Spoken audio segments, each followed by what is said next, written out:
Hey! Salut le monde, comment allez-vous? En ce magnifique dimanche matin, bienvenue à cette deuxième présentation des matinées de notre ami KD Singh, Kanwar Dhananjay Singh. Encore une fois, que plusieurs d'entre vous connaissent pour avoir voyagé avec lui en Inde du Nord au cours des 25 dernières années. Alors, un peu de nouvelles de nous, les routes du monde.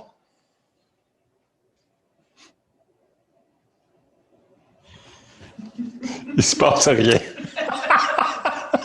C'est le calme plat et un moment idéal pour faire du vélo, préparer nos prochaines saisons et avoir l'audace de réfléchir à une certaine reprise. C'est vraiment pas évident, peut-être très tard au printemps de 2021. Mais nous sommes ouverts à vous rencontrer pour discuter de vos projets futurs. On a posé des plexiglas, on a des masques, on a des scaphandres, on a tout pour se protéger de vous et de nous, de vous. En tout cas, vous de nous. On vous attend avec tellement d'impatience. Je meurs de paralysie cérébrale. Vous êtes toute ma vie, les voyageurs, nos clients, et notre île est bien vide sans vous. Alors donc, nous espérons que la Terre entière va continuer à réagir pour enrayer ce virus bien difficile à combattre. Et maintenant, la présentation d'aujourd'hui. Les castes, le système de castes en Inde. Les Indiens eux-mêmes en parlent très peu. Refuser de s'abaisser à faire certaines tâches, par exemple. La manière qu'ils ont de se parler, d'interagir entre eux, nous impose à nous une réflexion parfois incompréhensible et souvent choquante. Un sujet fascinant que notre frère de l'Inde vous racontera dans ses mots dans quelques secondes. Si vous avez des questions pendant votre présentation, vous pouvez le faire via l'application Zoom ou via votre navigateur web si vous n'avez pas installé encore Zoom sur votre machine, comme on dit. Je vous rappelle que KD est chez lui, Anahan. Sa mère est assise à côté de lui, mais on ne la voit pas, cette mère éternelle qui vous a probablement fait une bénédiction lors de votre passage. Une précision importante, une rencontre Wi-Fi entre l'Inde et Montréal peut parfois représenter un défi. Pendant la présentation, vous pourrez entendre le chien du voisin japper assez fort. Vous pourrez aussi entendre les pluies de la mousson. Ils sont en pleine mousson. Ces présentations sont très importantes pour Kanwar et pour nous, une façon de garder contact avec vous. Je vous souhaite une très belle prochaine heure et à tous un bon dimanche et à très bientôt. Merci d'être là. Bonjour, merci beaucoup grand frère Big Brother Robert pour tout et tout. Merci les routes du monde. Merci beaucoup Monsieur Daniel Charbonneau pour tout le support technique. Bonjour chers amis, j'espère que vous allez bien. Moi je vais bien. Merci pour vos commentaires pour ma première conférence sur le Karma parce que vos commentaires m'encouragent. Et comme on avait discuté ce jour-là, le titre pour aujourd'hui, c'est Système des castes en Inde. Et c'est quoi les castes? Simplement, quand la société est divisée dans certaines catégories, selon les professions, ça c'est des castes. Et au début, c'était juste les 4 catégories. Puis plus tard, avec le temps, sont devenues des castes. Mais je vous dirais que les catégories dans la société existent partout dans le monde. Même en Europe, en Amérique, on voit que dans la société, il y a des catégories. Souvent, il n'y a pas d'égalité. On voit qu'il y a des pauvres, il y a des moyens, il y a des riches, il y a des super riches, il y a des super riches. Et puis, il y a des blancs, il y a des foncés. Et même chez vous, dans les villes comme Vancouver, Ottawa, Montréal, on voit qu'il y a des quartiers. Les gens qui sont immigrés, on dit ils sont des Chinois qui sont dans le quartier chinois. Voilà, c'est Petite Italie, c'est des Italiens. C'est Petite France, c'est des Français. Là, ici, c'est des Asiatiques. Là, des Arabes habitent ici. Même si les gens ont déjà pris la nationalité, mais on les voit différemment, ça, c'est des catégories. Mais j'accepte qu'en Inde, on a un système des castes bien organisé. Je suis certain que vous voulez tous savoir comment fonctionne le système des castes en Inde aujourd'hui. Mais croyez-moi, c'est essentiel et en même temps, c'est intéressant de savoir comment le système des castes est commencé en Inde et ça date à peu près combien d'années. En fait, l'Inde est une des civilisations plus anciennes au monde et continuellement habitée, existée. Et que quand je parle, on va aller juste un petit peu dans l'histoire de l'Inde. Et quand je dis les dates, on ira dans la région, dans la période entre Bouddha et Krishna. On sait tous que Bouddha est né sur Terre en Inde, ça fait 2600 ans. Mais Krishna est né, ça fait 5000 ans. Donc la période entre Bouddha et Krishna, on va commencer par là. Parce que pour la vie de Krishna, qu'est-ce qui se passait à ce temps-là dans la société? Nous, on sait tout ça de nos épopées et des Écritures. Et ce qui est raconté dans les Écritures, qu'à ce temps-là, il y avait une société qui fonctionnait bien. Il y avait des professions, il y avait des royaumes, et il y avait l'harmonie dans la société. Et c'est continué tout longtemps. Et puis, à ce temps-là, mais la période que je parle, c'est, est-ce que vous vous souvenez, avant, qu'est-ce qu'on disait? On disait aux Indes, des Indes. On disait que je m'en vais aux Indes et je viens des Indes. Tandis qu'aujourd'hui, on dit je m'en vais en Inde, je viens de l'Inde. Pourquoi la différence? Parce que aujourd'hui, l'Inde est un pays, plus précisément, un fédéral république. Mais à l'époque, l'Inde n'était pas un pays. L'Inde, c'était une grande région, plus grande que l'Inde d'aujourd'hui. Et il y avait plusieurs pays autour qui étaient là. Et puis, l'Inde n'était pas un pays, mais ce qui liait les gens d'ici, des Indes, c'était la culture religieuse pareille. Et la langue pour l'éducation, c'était sanskrit, mais les gens parlaient leur propre langue, leur propre langue. Ici, j'ai une représentation pour vous montrer. C'est vraiment pas la carte d'aujourd'hui. Mais ça, c'est la carte de l'Inde d'avant. Puis le nom de l'Inde était Bharatvarsh. Comme vous voyez, c'est écrit Bharatvarsh. Mais comment on a eu l'Inde, ça je vous dirai tantôt. Comment on a eu le nom l'Inde, c'est plus tard. Mais comme vous voyez ici, la région de l'Inde, ça a commencé de l'Afghanistan d'aujourd'hui, Pakistan, l'Inde d'aujourd'hui, Sri Lanka, Népal, Bhoutan, Myanmar, jusqu'à Bali. Ça, c'était Bharatvarsh ou l'Inde de jadis. Et puis ici, ce n'était pas un pays, comme j'ai déjà dit, mais il y avait plusieurs royaumes, petits et grands. Et les grands royaumes, il y avait des Maharajas. Maharaja, ça veut dire quelqu'un qui a plus de territoire, plus de pouvoir, c'est un Maharaja. Et les petits royaumes étaient des Rajas. Il y avait, de temps en temps, il y avait l'harmonie entre les royaumes, mais il n'y avait aussi pas d'harmonie, il y avait des invasions. Ça continuait pour longtemps. Mais qu'est-ce qui s'est passé ici? Normalement, dans les royaumes, c'était le roi qui était le propriétaire de son royaume. C'était le roi qui était le propriétaire de son royaume. Donc, tout le terrain, c'était à lui. Et tout le monde travaillait directement ou indirectement pour le roi. Et le roi, avec ses ministres, décidait qui va faire quoi.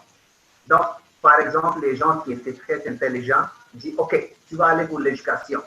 tu vas avoir l'éducation de spiritualité, le sanskrit, les Védas, les écritures, parce que tu vas faire toutes les cérémonies et les rituels, et après ça, tu vas enseigner, donner la connaissance, l'intelligence, l'éducation aux autres. Ça, c'était la première catégorie.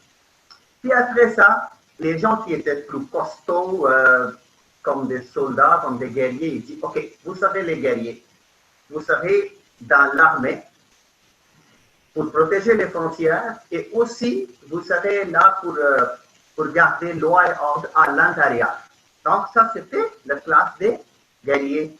Puis après ça, les gens qui voulaient vraiment faire les commerces, par exemple, fermiers, bergers, et les gens qui voulaient juste ramasser les graines à une place et distribuer aux autres, ça, c'était des commerçants. Et puis finalement, les gens qui voulaient vraiment aider les autres dans les maisons, nettoyer les rues, etc. Ça, c'était des servants ou les aidants. Ici, je vais vous donner les noms des 4 catégories pour mieux comprendre. Regardez, ici, ça, c'est des 4 Verna. Mais qu'est-ce que ça veut dire, Verna? Verna, en sanskrit, c'est une langue vraiment très typique.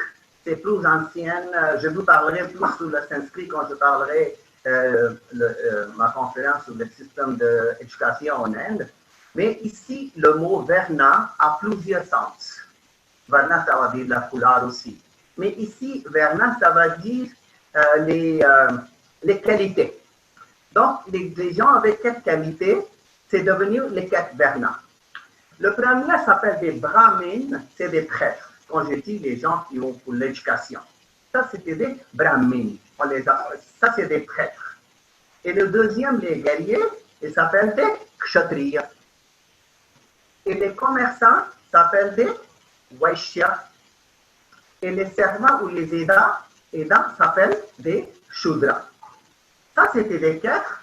Mais ce qui est important à savoir, vous pouvez prendre la photo, c'est parce que je vais enlever la photo pour que vous puissiez plus me voir. Donc, je vous donne quelques secondes, vous pouvez prendre la photo si vous voulez. Donc, ce qui est important à savoir, quand même, il y avait 4 catégories, les gens faisaient leur travail, c'est le roi qui contrôlait, mais il y avait une harmonie pendant ces 4.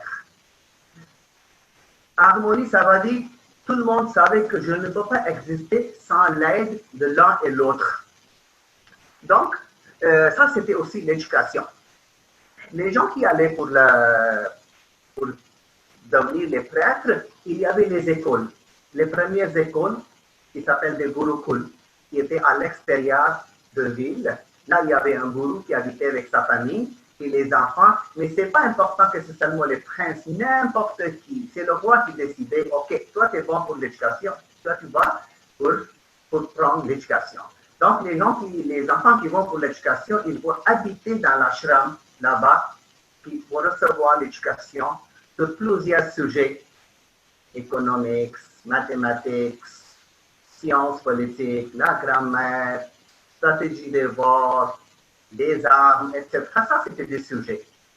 Et puis aussi les sujets sur la spiritualité, les rituels, les cérémonies, les mantras, les écritures, les Védas, tout, ils vont apprendre, ils vont rester là jusqu'à l'adolescence.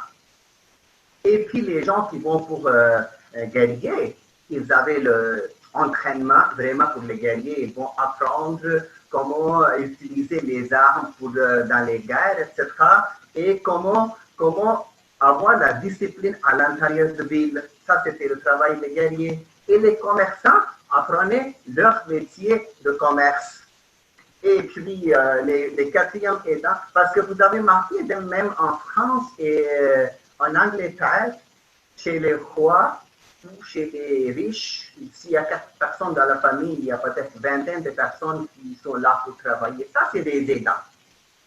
Et aussi les aidants qui travaillent dans les rues, à l'extérieur, dans la ville. Ça, c'était la 4e catégorie. Alors, mais il y avait quand même l'harmonie entre les 4. Et ça existait pour longtemps. Et puis, j'ai une bonne explication pour vous montrer cette harmonie human body. une belle explication pour vous montrer l'harmonie. J'ai un très bon exemple. En fait, c'est ma mère qui m'avait donné cet exemple. Vous voyez, ça c'est un corps humain. Juste pensez que ça c'est la société. Un corps humain, c'est comme ça représente une société. Donc, on divise la société, le corps humain, dans 4 parties. Par exemple, la tête. Ça, c'est le centre d'éducation de l'intelligence. Ça, c'est le prêtre. La tête, ça, c'est le prêtre. Après ça, les bras. Les bras sont utilisés pour se défendre et attaquer. Ça, c'est ton guerrier. Ça, c'est ton guerrier, ça veut dire le kshatriya, le deuxième. Après ça, c'est ton ventre. Le ventre, c'est utilisé, ça c'est le commerce, parce que tout ce que tu manges, tu travailles, c'est pour remplir le ventre. Puis après ça, c'est tes jambes et tes pieds qui sont les servants qui vont te donner le service. Maintenant, juste pour expliquer l'harmonie, juste imaginez la tête. Si quelqu'un attaque sur la tête avec un bâton ou quelque chose, la tête n'est pas capable de se protéger.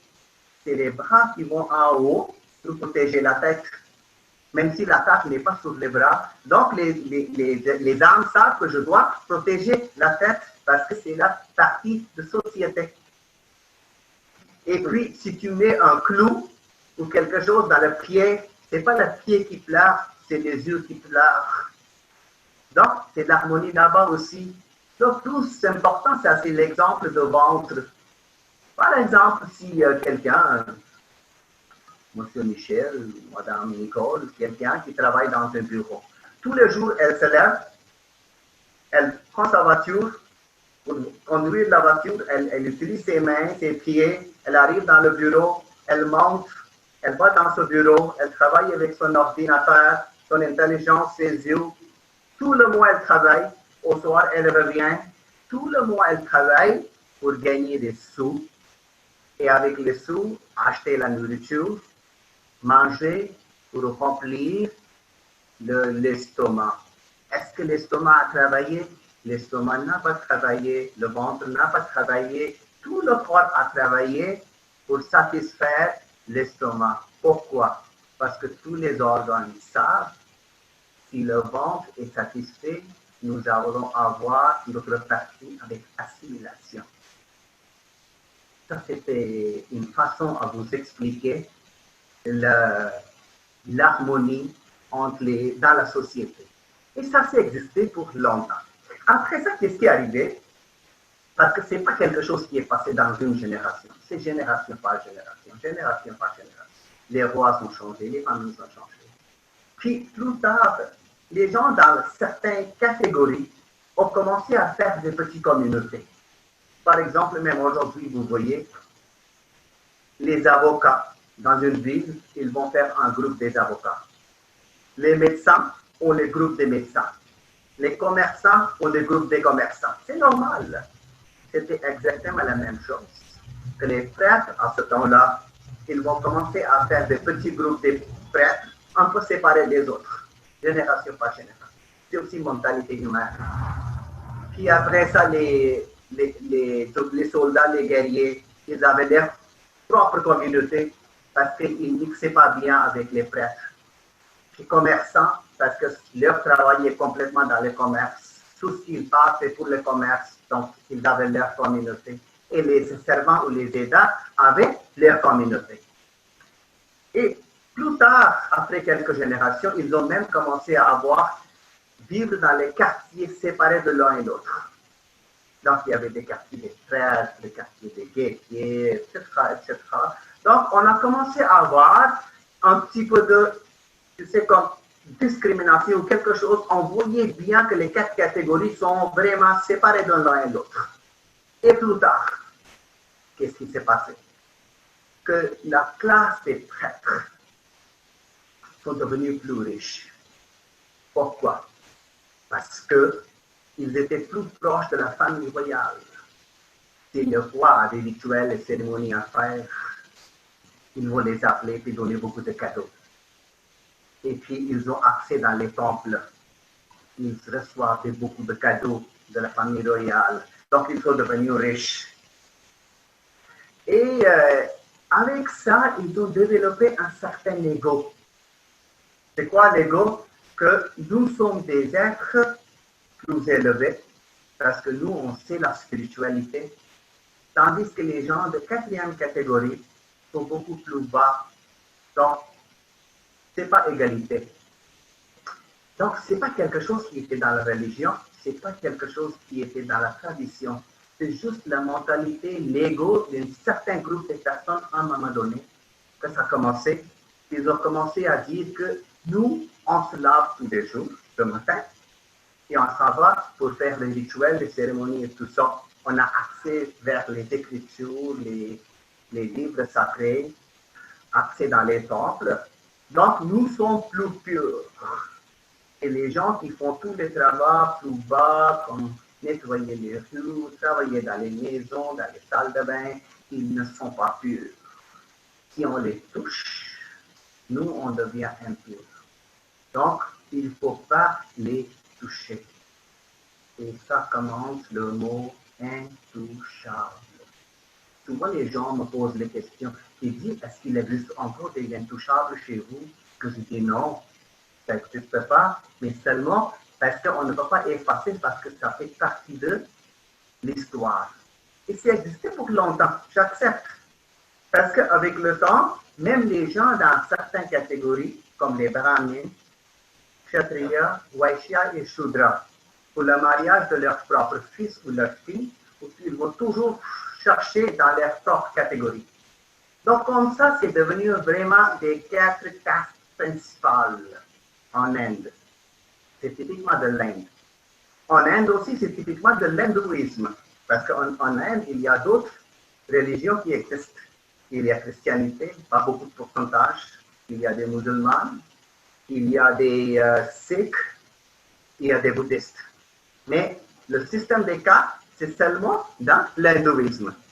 Donc, comme ça continue pour longtemps. Donc, maintenant, on arrive à la période de Bouddha. Bouddha est né, ça fait 2600 ans. Et Bouddha est quelqu'un qui est très pur à l'intérieur, beaucoup de compassion, très compatissant vers tout le monde, pas seulement les êtres humains, les animaux. Vraiment quelqu'un de spécial. Mais quand il est grandi, quand il a vu ça, la discrimination dans la société, il n'a pas aimé ça. Dans ses enseignements, on voit qu'il a dit égalité dans la société. Ça a changé un petit peu, mais pas grand-chose. Ça a continué. Plus tard, qu'est-ce qui est arrivé? Je parle de l'année 326 avant Jésus. On a eu première invasion, c'est Alexandre, le Grec qui est arrivé en Inde. Et puis, quand il est arrivé en Inde, c'était la première invasion, il a eu guerre avec les rois, mais qui a gagné, qui a perdu, je ne sais pas, c'est une grande discussion. Mais quand Alexandre est parti, après ça, les professeurs et les rois ont commencé à penser parce que les envahisseurs ils sont entrés parce qu'on n'était pas unis. L'Inde n'est pas un pays. Il y a plusieurs royaumes. Si elle attaque le premier royaume, le deuxième n'aide pas. Donc, ils ont pensé à unifier l'Inde. Donc, juste quelques années plus tard, le premier empereur qui s'appelle Chandragupta. Chandragupta, c'était le premier empereur qui a fait un grand effort, qui était capable d'avoir beaucoup de royaumes ensemble pour unifier l'Inde. C'est pour ça le mot Bharat. Parce qu'en fait, le mot Bharat vient d'un nom d'un roi qui existait, ça fait vraiment longtemps, mais on a pris son nom, Bharat, pour donner le nom. Même aujourd'hui, le mot Bharat est beaucoup utilisé parce que ça, c'est le mot en hindi. En anglais, on dit India, en français, on dit Inde. Mais en hindi, c'est Bharat. Et puis, après ça, son fils qui s'appelle Ashoka, il était aussi un grand empereur. Mais après ça, après que les deux sont morts, les autres rois n'étaient pas vraiment compétents pour continuer avec unifier l'Inde. Donc, il y a beaucoup de changements. Et puis après ça, et plus tard, ça a commencé des invasions. Les invasions sont commencées au 8e siècle. Et là, ici, je vais vous raconter aussi quelque chose de très, très intéressant. On va savoir comment l'Inde a eu son nom, l'Inde et l'hindouisme, parce que ce ne sont pas des noms originaux. Donc, quand les invasions sont commencées, les gens venaient plus des côtés de l'Ouest. Par exemple, Perse, Turquie, et plus au nord, Turkménistan, Ouzbékistan. Je vais vous montrer un petit peu avec la carte. Je vais vous montrer un petit peu avec une carte pour expliquer. Voilà, ça c'est la carte. Regardez, c'est un peu l'Inde de jadis. Et ici, vous voyez, à gauche, il y a un fleuve. Il y a un fleuve. Ce fleuve s'appelle Indus. Donc, la carte de l'Inde est devant vous. Vous voyez qu'au nord, il y a des Himalayas. C'est comme un mur pour nous protéger. Pour les envahisseurs, c'est un accès pas très facile. Puis, à 3 côtés, c'est l'océan. C'est notre façon n'est pas très, très facile. Donc, la plus possibilité pour les envahisseurs, c'était de l'ouest de l'Inde. Parce qu'ils venaient de Perse et Turkménie, Turquie, etc. Donc, quand ils arrivaient vers l'Inde, vers Bharat, il fallait traverser le fleuve Indus qu'on voit en bleu. Ce fleuve est aussi un fleuve sacré. Parce que, vous voyez, la source, c'est au Tibet. Maintenant, c'est la Chine. Au Tibet, il y a un lac qui s'appelle Mansarovar. C'est un lac sacré qui est lié avec Shiva. Là, c'était la source de l'Indus. Et après ça, ça coulait par Cachemire, Ladakh, Pakistan. À ce temps-là, il n'y avait pas Pakistan, c'était l'Inde. Puis se jetait dans l'océan d'Arabie. Donc, les envahisseurs qui venaient ici, ils disaient, pour entrer à l'autre côté, il faut traverser le fleuve Indus. Alors, les gens qui habitent à l'autre côté sont des hindous. Et comme ça, on a eu le nom l'Inde. Parce qu'avant, le nom était Bharat. Et aussi l'hindouisme. L'hindouisme n'est pas le nom original de notre religion. L'hindouisme, c'est plus tard, c'est des envahisseurs. Avant, il y avait un autre nom qui s'appelle Sanatan Dharma. Sanatan Dharma, mais je vous parlerai de ça plus quand je donnerai les conférences sur la philosophie, mythologie hindouiste. Ça va être la prochaine conférence. Donc, je vous expliquerai c'était quoi le nom de notre religion, c'était quoi, ça va être une autre conférence. Donc, ça, c'était le fleuve pour traverser. Comme ça, on a eu le nom l'Inde et l'hindouisme. Et après ça, Puis maintenant, il y a une autre chose que je vais vous montrer. Comme j'ai dit que l'Inde était de l'Afghanistan jusqu'à Myanmar et Bali, j'ai fait un petit peu de recherche et j'ai trouvé quelques noms des temples hindous qui existaient dans ces places à l'extérieur de l'Inde. Mais après l'invasion, beaucoup de temples ont été détruits. Mais il existe encore quelques temples pour nous expliquer comment l'hindouisme était un peu, comment l'hindouisme était partout là-bas. Donc, j'ai quelques noms. C'est une recherche que j'ai faite. Regardez ici, temple hindou. Temple hindou ancien à l'extérieur de l'Inde. On commence par l'Afghanistan. À Kaboul, Asha Mai Temple, ça c'est la déesse de l'espoir, parce que Asha, ça veut dire espoir.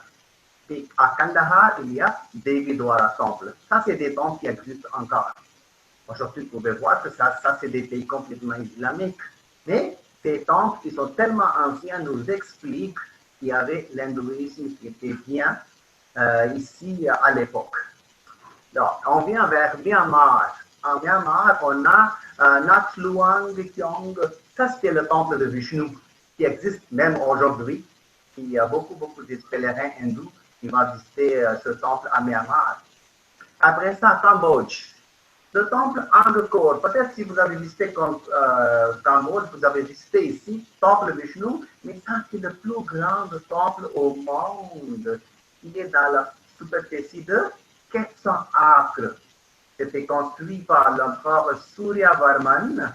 Et aujourd'hui, parce que Cambodge, il y a beaucoup de bouddhistes, donc aujourd'hui, Angkor Wat, c'est moitié l'hindouisme, moitié bouddhisme. Mais le roi qui a construit Suryavarman, c'était un hindou. Puis après ça, on a Priya Vihar et Banyo Prasad. Ça, c'est aussi des temples hindous en Cambodge. Là, on vient à Bali. Bali, je suis certain que plusieurs d'entre vous ont déjà visité Bali. Il y a Pura Desaki, qui est la déesse Durga, puis il y a Pura Tana Lot, puis il y a Pura Titra Ampul, qui est Vishnu, puis il y a Pura Taman Ayun. Ça, c'est des temples de Bali qui sont là depuis longtemps, qui nous expliquent que l'hindouisme était très puissant à l'époque.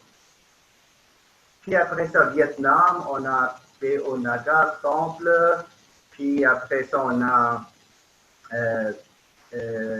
construit en 781 Eri, puis après ça, on a ça, c'est le temple de Shiva, mère déesse, et Ganesh, Subramaniam temple. Ça, c'était juste pour vous expliquer qu'il existait les temples. OK? Alors, ça, c'est ça. Donc, maintenant, vous voyez qu'il y avait l'harmonie dans l'hindouisme. Il y avait beaucoup d'harmonie. Les gens vivaient ensemble. Ils aidaient l'un et l'autre. Et le mot intouchable est venu plus tard. Mais quand le Bouddha est arrivé, il n'a pas aimé. Donc, il a dit que tout le monde est égal, je viens d'expliquer. Mais beaucoup plus tard, on a eu d'autres personnalités comme Gandhi. On sait tous qui était Gandhi et Mahatma. Il est tellement important pour la libération de l'Inde. Mais Gandhi était aussi une personne qui pensait que tout le monde est égal. Gandhi, pendant la période de l'indépendance, la guerre de l'indépendance, il a eu beaucoup de problèmes avec les Anglais, puis on l'a mis plusieurs fois dans la prison. Dans la prison, Gandhi avait beaucoup de temps. Donc, qu'est-ce qu'il a fait? Il a écrit les livres. Il a aussi écrit les livres sur les intouchables, parce qu'à ce temps-là, il y avait des intouchables. Aujourd'hui, ce mot n'existe pas parce que tout le monde est égal après l'indépendance. Mais les livres sont éternels. On fait des copies des livres qui vont partout dans le monde. Donc, les livres sont éternels et les gens dans d'autres pays qui n'ont même pas visité l'Inde, ils lisent les livres, ils pensent qu'il existe encore des intouchables. Parce que je vous dirais que l'Inde a eu son indépendance le 15 août 1947. C'est juste hier que c'était notre fête d'indépendance. Et après l'indépendance, on a eu notre constitution. Et dans la constitution, on a beaucoup de droits. Et égalité, c'est tellement important. Tout le monde est égal dans la constitution. Il n'y a personne qui est plus bas ou plus haut, tout le monde est égal. Il n'y a pas d'intouchable. Si tu dis à quelqu'un qui est intouchable, on peut te mettre dans la prison. C'est à tel point. Donc, mais les livres sont éternels, comme j'ai déjà dit. Donc, les gens pensent qu'il y a encore des intouchables. Parce que avec moi, c'est déjà arrivé dans les groupes, les gens m'ont posé la question.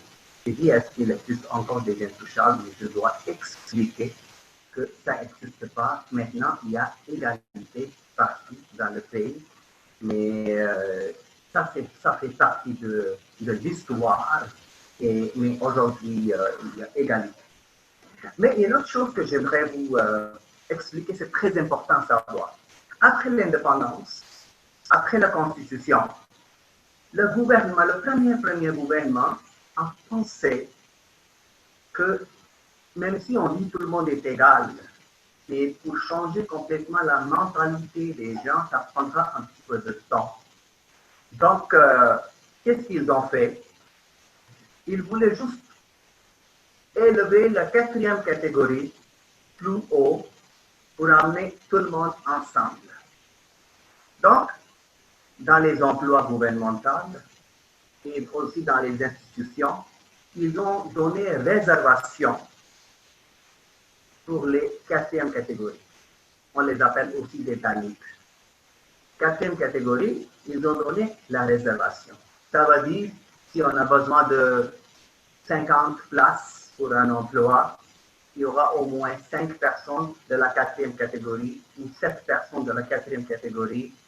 Même s'ils ne font pas des bonnes notes, mais on doit les prendre. Puis après ça, une fois que tu as un emploi, même pour la promotion, on te donne plus de points. Comme ça, ils étaient contents. Puis comme ça, on a commencé à amener les gens de quatrième de Shudra dans l'égalité dans la société. Mais plus tard, mais c'est une démocratie fédérale. Donc, on a des élections, on a parlement, on a des politiciens partout. Et les gens de quatrième catégorie sont nombreux aussi. Donc, c'est devenu, avec le temps, malheureusement, un vote bank pour les politiciens. Donc, un politicien qui est en pouvoir, il donne un certain pourcentage. Avant l'élection, l'autre va dire, si moi je reviens en pouvoir, je vais augmenter le pourcentage de 7 à 10. Donc, il a plus de votes. Et après ça, la prochaine élection, l'autre a dit, OK, ça va être 12%. Comme ça, petit à petit, ça a commencé à monter. Mais ça fait problème pour les gens des autres 3 catégories. Par exemple, pour ingénieur. Ingénieur, c'est quelqu'un qui est très, très important. Il doit faire les ponts, les édifices, c'est très, très important. Il faut que les personnes soient compétentes. Mais des fois, les personnes de catégorie sont compétentes, des fois non. Mais on est obligé d'aller prendre. Et après ça, les résultats ne sont pas toujours bons. Donc, comme ça, c'est mélangé. C'est mélangé. Je vous donnerai mon exemple. J'ai fini mon bac en biologie et chimie. Après ça, j'ai fait les études d'hôtellerie. Et j'ai commencé à travailler à 5 étoiles à Delhi. Mais c'était un hôtel gouvernemental. Et après 1 ou 2 ou 3 ans, il y a eu un syndicat dans l'hôtel. Et le syndicat a commencé à demander la réservation pour les gens de quatrième catégorie, qui étaient nombreux dans l'hôtel. Et c'était correct. Pour certains pourcentages, c'était correct. Mais ce qui était frustrant pour moi, que les gens qui sont moins éduqués, qui sont venus beaucoup plus tard que moi dans l'hôtel, et moins éduqués, ne sont pas bien compris. Parce que moi, je parlais même la langue française. Ils ont plus les promotions, puis ils deviennent les boss. Puis boss numéro 2. Puis après ça, pour moi, ça devient difficile. Mais c'est juste mon cas. Mais ça arrive plusieurs places en Inde. Donc, comme ça, c'était un problème. Puis finalement, quand j'étais tellement frustré, j'ai quitté et je suis allé travailler ailleurs dans une entreprise privée. Mais plus tard, j'ai travaillé depuis tellement comme ça. Mais c'est comme ça. Donc, ça, c'est le problème. Mais aujourd'hui, les gens de quatrième catégorie sont dans tous les niveaux, tous les métiers, on les trouve. Il y a des pilotes, il y a des ingénieurs, il y a des médecins, des avocats. Ils sont partout là. Le président de l'Inde, présentement, il vient de quatrième catégorie. Le premier ministre de l'Inde maintenant, Modi, il vient de quatrième catégorie. Donc, il y a tellement de politiciens. Donc, il n'y a pas de discrimination. Il n'y a personne qui est intouchable. Donc, il faut effacer ce mot de la tête, même si on ne peut pas effacer des livres. Mais j'accepte que ça arrive aussi que 100% des personnes ne peuvent pas changer la mentalité. Il existe un petit pourcentage des personnes qui pensent aussi qu'ils sont intouchables. Ça, j'accepte. Mais j'espère bien que dans les prochaines 50, 60 ans, ça va être totalement effacé. J'espère bien. Parce que l'Inde, c'est un pays, c'est pas un pays, c'est comme plusieurs pays dans un pays. 1,350 milliard de personnes. même pendant la pandémie, vous savez que quand on voit les nouvelles, il y a beaucoup de cas. Mais il y a beaucoup de personnes guéries aussi, mais ça, c'est des autres chiffres. Mais l'Inde, c'est un grand pays avec une grosse population. Donc, pour faire une règle, ça prend vraiment longtemps. C'est pas facile, mais quand même, on s'améliore. La population, la pollution, des problèmes. Mais malgré tout ça, il faut apprécier que l'Inde avance. Côté économique, technologique, éducation, tous les côtés, l'Inde avance. Ces petits problèmes sont là. Mais je vous donnerai aussi dans ma famille aussi. Moi, je viens de, peut-être vous serez curieux que moi, je fais dans quelle catégorie. Moi, je viens de deuxième catégorie, les guerriers. Parce qu'on vient des familles royales. Même la famille royale est dans la guerrier parce qu'ils vont dans la guerre. Donc, même aujourd'hui, je vois que chez les prêtres, ils vont chercher pour le mariage vraiment une fille dans la catégorie, même dans ma famille. Le premier choix, c'est toujours dans la même catégorie. Mais si on ne trouve pas, on cherche dans la deuxième catégorie. Mais il y a beaucoup de cas maintenant. Par exemple, mes fils, ils ont le choix maintenant. Il n'y a aucune obligation. Ils vont juste nous dire que moi j'aime cette fille. OK, pas de problème, quelle famille. Et moi je me souviens quand j'étais petit, dans nos écoles, il y avait des enfants de toutes les catégories. On allait dans leur maison, on mangeait, on revenait, on disait à nos parents, je suis allé chez mon ami. Aucun problème. C'est seulement pour le mariage qu'on cherchait dans notre propre catégorie. Mais je pense qu'avec le temps, ça va aussi être tout réglé. Et il y aura l'égalité, mais ça prendra un petit peu de temps. L'Inde, comme je dis, c'est comme plusieurs pays dans un pays. C'est comme un océan. Parce que l'Inde, c'est 29 États et 22 langues nationales et centaines de dialectes. Et beaucoup de costumes, la nourriture est différente. Il y a tellement de variétés. Donc la beauté de l'Inde, c'est unité dans la diversité. Et l'Inde aussi est une région de curiosité pour les gens depuis toujours. Donc, pour le système de caste, je pense que vous avez bien un petit peu compris que c'était seulement des catégories dans la société selon leur travail au début, avant Bouddha. Et puis, il y avait l'harmonie. Beaucoup d'harmonie, c'est parce que les gens ils étaient éduqués, disciplinés. Ils savaient que je ne peux pas exister sans l'aider l'un et l'autre parce qu'on a besoin de l'aide de tout le monde. Donc, il y avait respect. Et puis, à un moment donné, un petit groupe de personnes ont développé un certain niveau que nous sommes plus purs. Et après ça, ils ont dit que ces gens-là de quatrième catégorie ne sont pas purs. Et les gens de quatrième catégorie qui étaient déjà pauvres, pas éduqués, ils avaient vraiment de peur parce qu'ils savaient que les prêtres sont plus proches du roi. Et il peut même dire au roi, qu'est-ce qui va arriver avec moi? Donc comme ça, c'est que... Mais puis après ça, c'est les fils, c'est les enfants de propre catégorie qui ont commencé à prendre les mêmes professions. Au début, ce n'était pas comme ça. C'était ton talent. Mais après ça, c'était ta famille. Si tu es né chez les brahmins, tu vas devenir un brahmin. Comme ça, c'est continué et c'est devenu vraiment les castes. Et les castes, avec le temps, on a eu beaucoup de sous-castes qui s'appellent des jatis.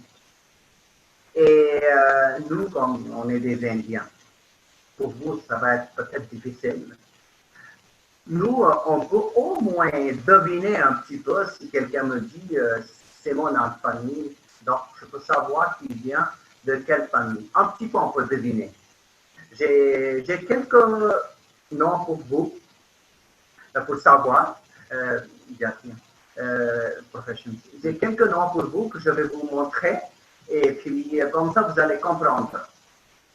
Regardez, ici, catégorie dans les vernats. Les 4 vernats sont divisés en plusieurs sous-castes qui s'appellent des jatis. Dans les brahmins, parce que vous avez chez vous beaucoup d'Indiens. Je ne sais pas, peut-être vous avez entendu quelques noms de famille là-bas. Je sais qu'il y a beaucoup de Patel, Sharma, mais ça, c'est des noms. Pour nous, c'est un peu facile si on entend, par exemple, un Brahmin, Sharma, Bharadwaj, Gautam, Mishra, Tripathi, Dvivedhi, Chaturvedi, Dubey, Agnihotri, Vashishtha, Tiwari, Kaushik, Shukla, Parashar, Dikshit, Upadhyay, Shastri, etc. Mais j'ai juste nommé pas beaucoup, il y en a beaucoup plus que ça. Donc ça, c'est des gens qui venaient de caste des brahmines, mais pas nécessairement qu'ils font tous le travail des brahmines. Ils sont dans tous les domaines. Tous les domaines.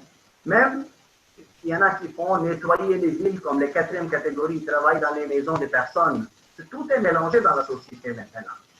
Après ça, Kshatriya, des guerriers. Il y a des Thakur, Pundir, Rathor, Tomar, Chandel, c'est pas Chandel, c'est Chandel.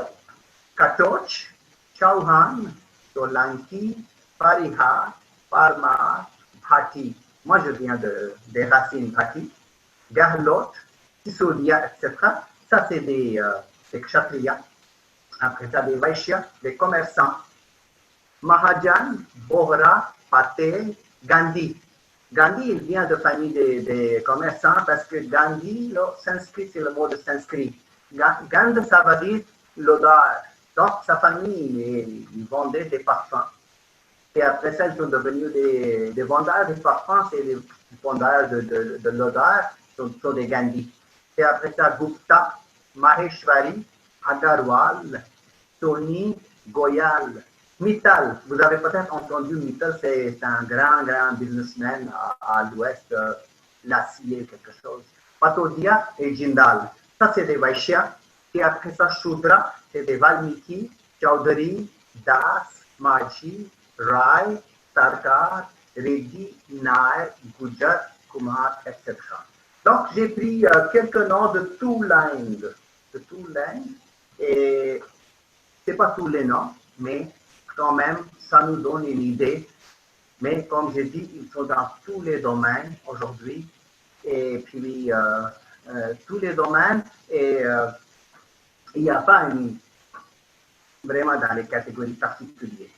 Donc, je pense que vous avez compris un petit peu le système des castes en Inde qui est bien organisé, qui est depuis longtemps, et ça va exister. La seule chose qu'il manquait, ça, c'est l'égalité. Mais j'espère bien parce qu'il y a les gens qui sont éduqués, ils comprennent bien. Et après, il y a des gens de toutes les catégories, dans tous les domaines. On travaille ensemble, on est des amis. Donc, je pense que bientôt, dans le futur, ça va finir. Et après ça, on va avoir l'égalité dans la société. Et c'est en gros ça. Et bientôt, je vais redonner à Robert.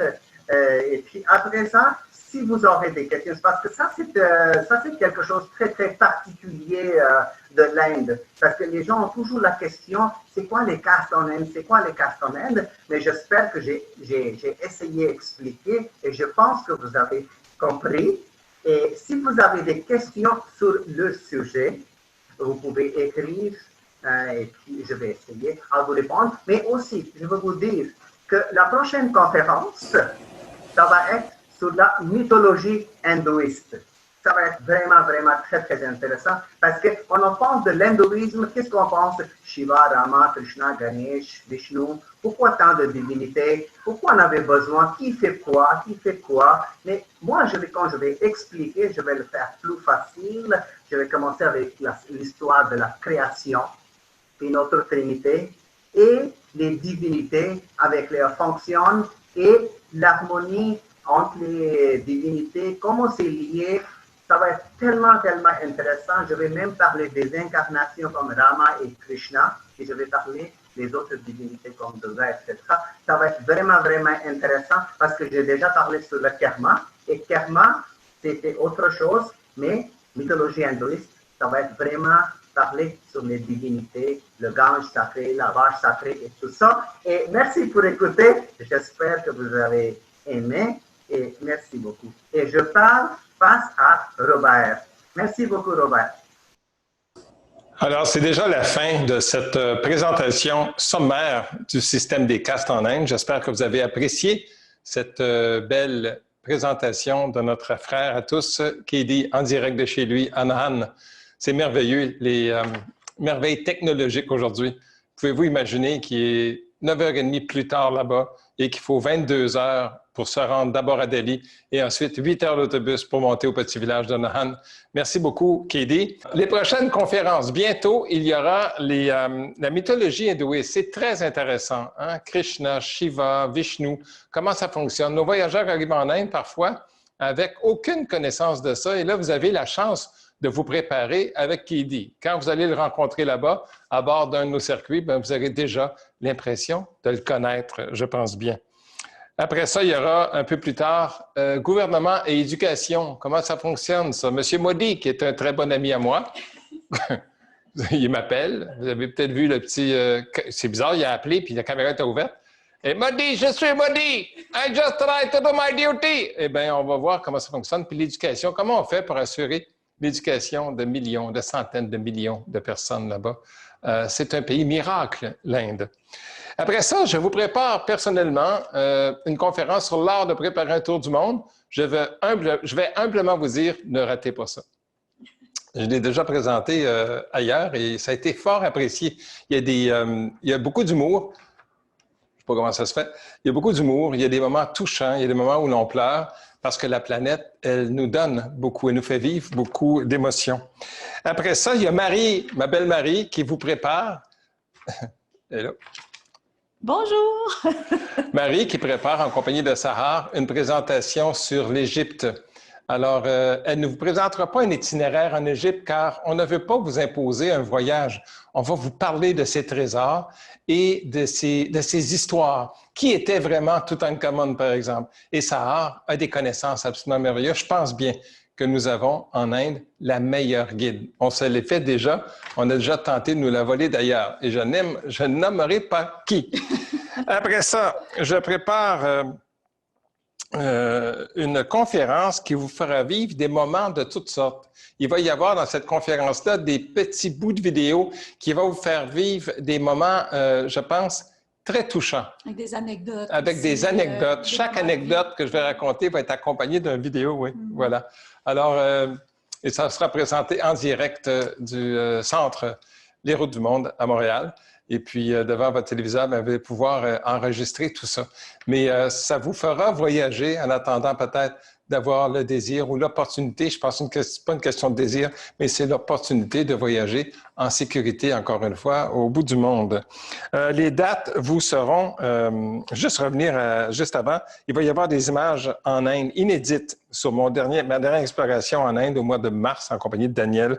Il va y avoir des images du Vietnam, de l'Éthiopie, du Maroc, des anecdotes incroyables qui vous feront voyager. Et rêver. Et rêver. Un homme qui ne rêve pas n'est pas réaliste, disait Machiavel. Et puis, les dates vous seront bientôt communiquées bientôt. Ouais. On est en train de fixer tout ça. On vous souhaite donc une très belle fin d'été. Oui, on est déjà rendu au matériel scolaire. Et bientôt, vous allez voir, les patins et les hockey vont sortir. Alors donc, ça annonce un autre hiver rigoureux ici. Mais en attendant, il fait super beau. Je pense qu'on n'a jamais vécu un pareil été. Et moi, je commence à être tanné qu'il fasse beau même. Alors merci d'être là. Et puis, à très, très bientôt à tous. Et encore une fois, si vous avez des questions, le goût de venir nous rencontrer, faites-le. Alors, il y a une question ici. Je vais donner la parole à Kedi. Merci beaucoup. C'est M. Junior qui a posé la question. C'est une très bonne question. Merci pour la question et je suis vraiment content. Vous m'avez posé la question, vous êtes Singh. Même les Sikhs sont des Singhs. OK. Le mot Singh, c'est un mot de sanskrit. Et Singh, ça veut dire lion. C'est pour la bravoure. Donc, les gens des Kshatriyas, des guerriers, ils ajoutaient toujours avec leur nom Singh. Depuis toujours. Tous les Maharajas, Rajasthan, etc., on signe avec leur nom parce que c'est pour le bravoure. Mais le sikhisme est arrivé, ça fait 550 ans. Le fondateur du sikhisme, qui s'appelle Guru Nanak, il est né dans 1468. Et après ça, on a eu 10 maîtres. Je ne sais pas, peut-être un jour, je vais vous donner une des conférences spécifiquement sur la religion des Sikhs.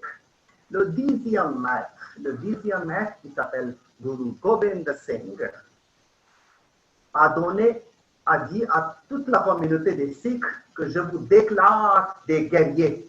Parce qu'en ce temps-là, on avait beaucoup de problèmes avec des Moghols, la dynastie moghole, qui changeait vraiment la religion des personnes de notre histoire. Mais lui, il a dit que vous êtes les guerriers. Et comme les guerriers de l'hindouisme, je vous donne le nom Singh. Donc, tous les Sikhs sont les Singhs. Vous êtes les guerriers, mais pourquoi? Pour protéger ce qui est bon sur terre, pour protéger la religion, pour protéger les faibles. Vous savez, c'est pour ça qu'on voit qu'on leur donne un petit couteau, kirpan. Ça fait partie de religion. Mais aujourd'hui, il y a des fondamentalistes qui le prennent autrement. J'ai écouté les histoires de Canada, mais c'est autre chose. Mais c'était donné pour protéger les faibles. Il dit, vous êtes les Singhs. C'est pour ça que tous les Sikhs sont les Singhs, mais tous les Singhs ne sont pas des Sikhs. Je répète, tous les Sikhs sont les Singhs, mais tous les Singhs ne sont pas des Sikhs. Je pense que vous avez compris. Merci. Je ne sais pas si vous avez déjà entendu ce proverbe. Quand on voyage, le premier étranger que l'on rencontre, c'est soi-même. Bon dimanche et à très bientôt à tous. Et merci, encore une fois, bien sûr, d'avoir été là. Robert Bérubé, Marie-Chantal Labelle, Daniel Charbonneau, on a été très contents de vous organiser cette petite présentation. Merci. Bye-bye.